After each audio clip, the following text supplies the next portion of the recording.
Eh bien, salut à tous, bienvenue pour cette nouvelle vidéo. Alors cette semaine, pas vraiment de thème. Aujourd'hui, alors là quand je tourne la vidéo, on est dimanche soir, hein, il est déjà 16h30 passé. Le soleil est encore assez haut dans le ciel, donc on a quand même une lumière qui est encore relativement dure.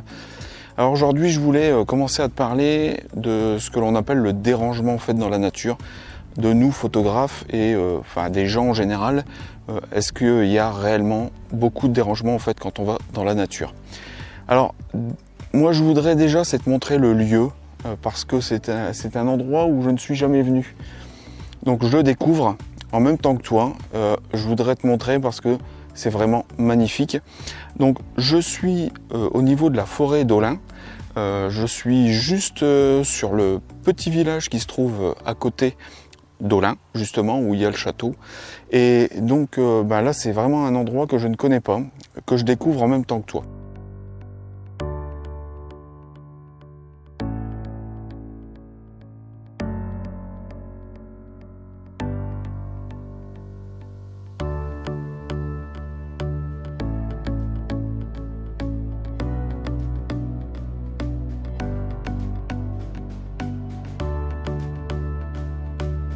Donc ici, ce qui est bien en fait dans cet endroit, alors ça change du dernier endroit que je t'avais montré parce qu'il n'y avait pas, il y avait un peu d'arbres, mais pas tant que ça. En fait, là, ce qui est bien et ce qui change, c'est que tu as vraiment la forêt et tu as alors beaucoup de champs effectivement, mais ça te donne des endroits dégagés, tu vois. Là, je me suis rapproché un petit peu. Donc tu as vraiment toute la forêt. Et tu as vraiment des endroits dégagés où les bestioles ont la possibilité de sortir. Alors tu vois ici, par exemple, on a ce champ de maïs. Alors, si je me décale, alors comme d'habitude, je ne vois absolument rien à la vidéo. Alors, j'espère que je vais bien te montrer. Ici au bout, là, j'espère que c'est bon. Tu vois qu'il y a un petit bosquet. En fait, le champ de maïs, il continue jusque là-bas au bout. Et en fait, ça fait le tour et tu as des bosquets. Alors là, ça peut être des endroits qui peuvent être sympathiques et qu'il faudra peut-être essayer d'aller voir. Alors, pas cette année, mais plus l'année prochaine. Parce que là, la saison, elle va être quasi finie pour moi dans la nature, puisque la semaine prochaine, le 20, on a la chasse qui recommence. Donc moi, ça va être l'heure pour moi de retourner dans les réserves naturelles, à la recherche d'oiseaux principalement. Alors tu vois que l'endroit est franchement pas mal du tout.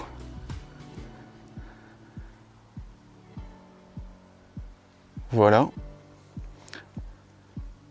Donc tu vois, rien que là, les bordures de la forêt, en fait, ça va me donner des possibilités. Il va falloir que je regarde, que je vienne plusieurs fois repérer où éventuellement les animaux pourraient sortir.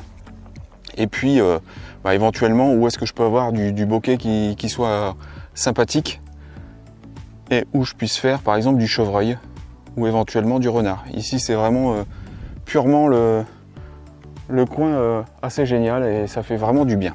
Je voulais te faire une première approche. Alors je ne vois absolument rien à l'écran. J'espère que ça sera bien cadré et tout ça. Alors je voulais vraiment te faire une première approche sur ce qu'on appelle le dérangement parce que ça fait déjà pas mal de temps que je lis beaucoup de choses, d'autres photographes, de personnes qui sont vraiment pour la protection de la nature et on nous parle souvent de dérangement quand on se déplace en fait dans la nature, on fait du dérangement. Là, le simple fait que je sois ici à côté du champ, en fait je provoque du dérangement pour la faune et voilà, pour les animaux qui peuvent éventuellement être ici présents sur le site. Alors moi j'ai quand même des petites choses à dire là-dessus. Je suis entièrement d'accord qu'il faut limiter le dérangement. C'est-à-dire que quand tu vas aller faire tes photos, et même, j'allais dire, quand tu vas aller te promener dans la nature, ce qu'il faut essayer, c'est de faire le moins de bruit possible. C'est-à-dire que je vais pas t'empêcher de marcher, hein, je vais pas te dire ne marche pas, reste statique. Non, le fait c'est que il faut essayer d'éviter de crier, de parler trop fort quand tu te promènes pour éventuellement voir des animaux.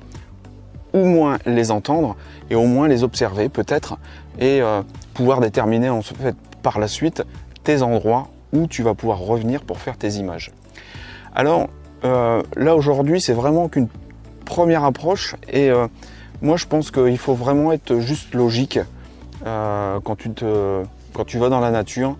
Alors tu vois, moi quand je vais faire mes photos, eh bien déjà je n'ai pas de choses trop voyantes. J'ai un maillot qui est plutôt kaki, un pantalon vert. J'essaye de me fondre dans l'environnement pour avoir le moins de présence possible vis-à-vis des animaux. J'ai aussi mes sous-gants que je mets, hein. Donc là ici mon maillot c'est à longue manche, là j'ai juste remonté parce que je suis en train de faire la vidéo et qu'il fait encore très chaud, il fait super bon et le fait d'avoir monté en fait la toute petite colline, en fait j'ai déjà super chaud. Donc tu vois, habille-toi en foncé, si tu le peux en kaki et en vert, en tous les cas l'été, puisque l'hiver, si tu habites une région où tu as de la neige par exemple, il faudra plutôt t'habiller avec des habits qui sont blancs pour te fondre en fait dans la masse. Il faut vraiment te dire que les animaux, ils vont te repérer avant que toi tu ne les repères. Par exemple, si je prends le simple fait du chevreuil ou du lapin, enfin du lièvre ici, parce qu'on est dans les champs, donc on va plus en présence de lièvre. Le simple fait que tu te déplaces et que tu sois voyant, en fait, tu vas être repéré avant de repérer les animaux. Ça, c'est sûr et certain. Et donc, du coup, si tu es repéré, en fait, les animaux vont rentrer en fait dans la forêt ou vont s'en aller à un autre endroit et toi, tu ne verras absolument rien. Donc, vraiment, les habits sont très importants. Je reviendrai là-dessus parce que il faut que je te fasse aussi cette vidéo dans les observatoires ornithos. Alors combien de fois je vois des gens venir avec des maillots blancs par exemple ou des maillots très clairs. Non, il faut vraiment avoir quelque chose le moins voyant possible pour déranger le moins possible et espérer pouvoir observer les animaux.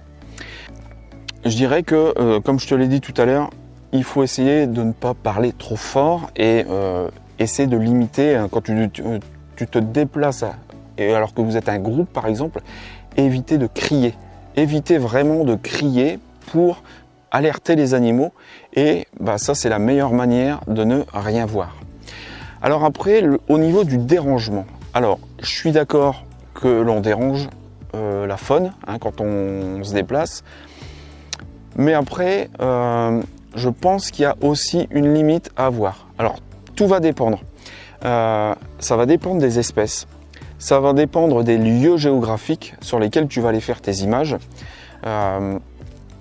Alors, les espèces, il faut vraiment te renseigner avant sur ce que tu veux aller photographier, ce que tu veux aller observer, et savoir si ce sont des animaux qui vont être vraiment craintifs ou pas. Je te donne deux exemples. Du chevreuil, ça va être beaucoup moins craintif que du cerf, par exemple. Mais suivant les zones géographiques où tu vas aller, tu peux avoir du chevreuil qui va être très craintif et où il va falloir que tu prennes toutes les précautions possibles pour ne pas le déranger et pouvoir observer des comportements naturels.